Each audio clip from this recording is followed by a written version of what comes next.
आज मैं श्रीमद् भागवत महापुराण के दूसरा स्कंद के दूसरा अध्याय भगवान के स्थूल और सूक्ष्म रूपों की धारणा तथा कर्म मुक्ति और सदो मुक्ति का वर्णन पढ़ने जा रही हूँ।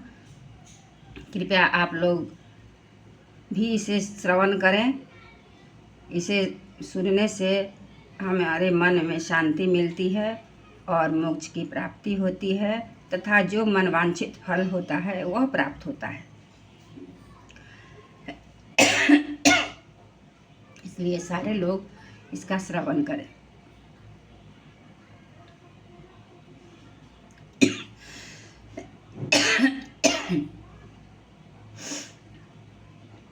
तो आइए सुनते हैं।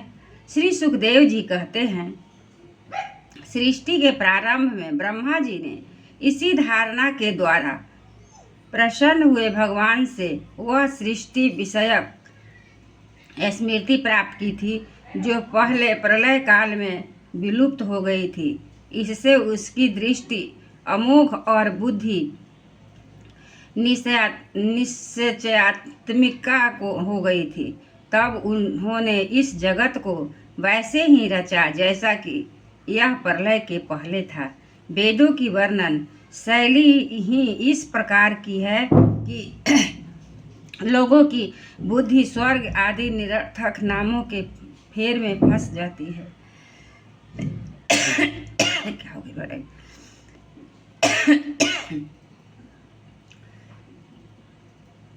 जीव वहाँ सुख की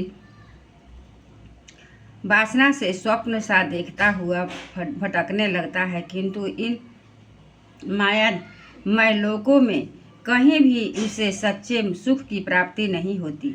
इसलिए विद्वान पुरुष को चाहिए कि वह विविध नाम वाले पदार्थों से उतना ही व्यवहार करे जितना प्रयोजनीय हो।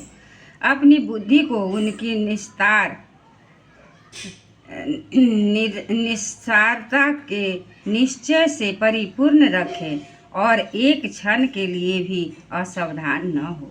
यदि संसार के पदार्थ प्रारब्ध बस बिना परिश्रम के यूं ही मिल जाए, तब उनके उपार्जन का परिश्रम व्यर्थ समझकर उनके लिए कोई प्रयत्न न करें।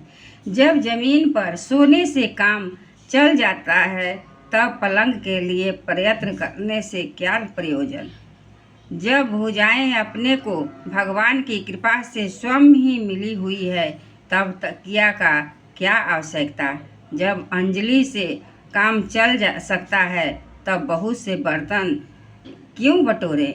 वृक्ष की छाल पहनकर या वस्त्रहीन रहकर भी यदि जीवन धारणा किया जा सकता है, तो वस्त्रों की क्या आवश्यकता।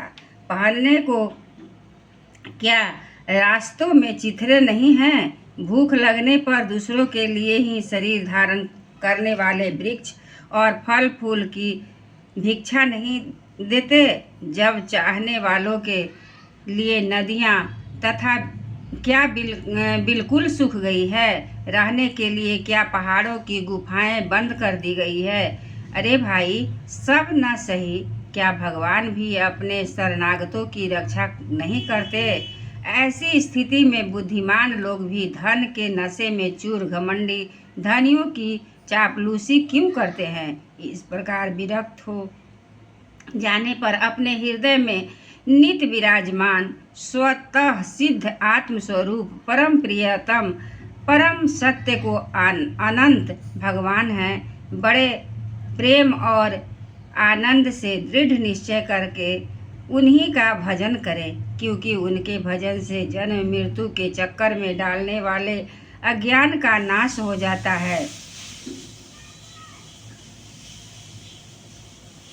पशुओं की बात तो अलग है, परंतु मनुष्यों में भला ऐसा कौन है जो लोगों को इस संसार रूप बैतरणी नदी में गिरकर अपने कर्मजन्य दुखों को भोगते हुए देखकर भी भगवान का मंगलमय चिंतन नहीं करेगा। इन असत्य विषय भोगों में ही अपने चित्त को भटकने देगा। कोई कोई साधक अपने शरीर के भीतर हृदय काश में विराजमान भगवान के प्रदेश मात्र स्वरूप की धारणा करते हैं। वे ऐसा ध्यान करते हैं कि भगवान की 4 भुजाओं में शंख, चक्र, गदा और पद्म है। उनके मुख पर प्रसन्नता झलक रही है। कमल के समान विशाल और कोमल नेत्र है।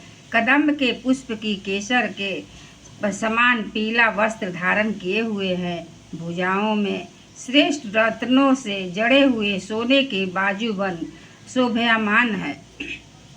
सिर पर बड़ा ही सुंदर मुकुट और कानों में कुंडल है, जिनमें जड़े हुए बहुमूल्य रत्न जगमगा रहे हैं। उनके चरण कमल जोगेश्वरों के से खिले हुए हृदय कमल की कर्णिका पर विराजित है। उनके हृदय पर श्रीवत्स का चिन्ह एक सुनहरी रेखा है। गले में कौस्तुभ मणि लटक रही है। वक्ष स्थल कभी न कुम्हलाने वाली वनमाला से घिरा हुआ है।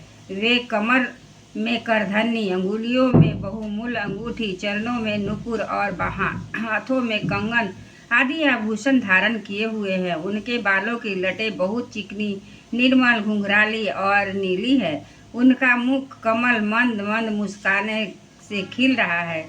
लीलापूर्ण उन्मुख हास्य और अनुग्रह की वर्षा कर रहे हैं। जब तक मन में धारणा के द्वारा स्थित न हो जाए, तब तक बार बार इन चिंतन स्वरूप भगवान को देखते रहने की चेष्टा करनी चाहिए। भगवान के चरण कमलों में से लेकर उनके मुस्कान युक्त मुख कमल पर्यंत समस्त अंगों की एक एक करके बुद्धि के द्वारा धारणा करनी चाहिए। जैसे जैसे बुद्धि शुद्ध होती जाएगी, वैसे वैसे चित्त स्वयं स्थित होता जाएगा। जब एक अंग का ध्यान ठीक ठीक होने लगे, तब वे छोड़कर दूसरे अंग का ध्यान करना चाहिए।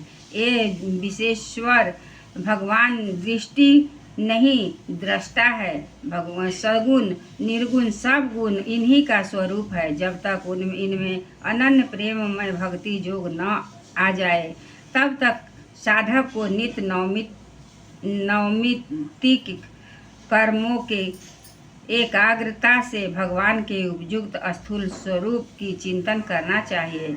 परीक्षित, जब योगी पुरुष इस मनुष्य लोकों को छोड़ना चाहे, तब देश और काल में मन को न लगाए। सुखपूर्वक स्थित आसन बैठकर प्राणों को जीत कर मन के से इंद्रियों का संयम करे। तदनंतर अपनी निर्मल बुद्धि से मन को नियमित करके मन के साथ बुद्धि को क्षेत्रज्ञ में और क्षेत्रज्ञ को अंतरात्मा में लीन कर दे। फिर अंतरात्मा को परमात्मा में लीन करके धीर पुरुष उस परम शांतिमय अवस्था में स्थित हो जाए। फिर उसके लिए कोई कर्तव्य शेष नहीं रहता। इस अवस्था में सत्वगुण भी नहीं है। फिर रजोगुण और तमोगुण की तो बात ही क्या है। अहंकार, महत्व और प्रकृति का भी वहाँ अस्तित्व नहीं है। उस स्थिति में जब देवताओं नियामक काल की भी दाल नहीं गलती, तब देवता और उनके अधीन रहने वाले प्राणी जो तो रह ही कैसे सकते हैं। योगी लोग वह नहीं इस प्रकार परमात्मा से भिन्न पदार्थों का त्याग करना चाहते हैं और शरीर तथा उनके संबंधी पदार्थों से आत्मबुद्धि का त्याग करके हृदय के द्वारा पद पद पर भगवान के जिस परम पूज्य स्वरूप का आलिंगन करते हुए अनंत प्रेम से परिपूर्ण रहते हैं, वही भगवान विष्णु का परम पद है। इस विषय में समस्त शास्त्रों की सहमति है। ज्ञान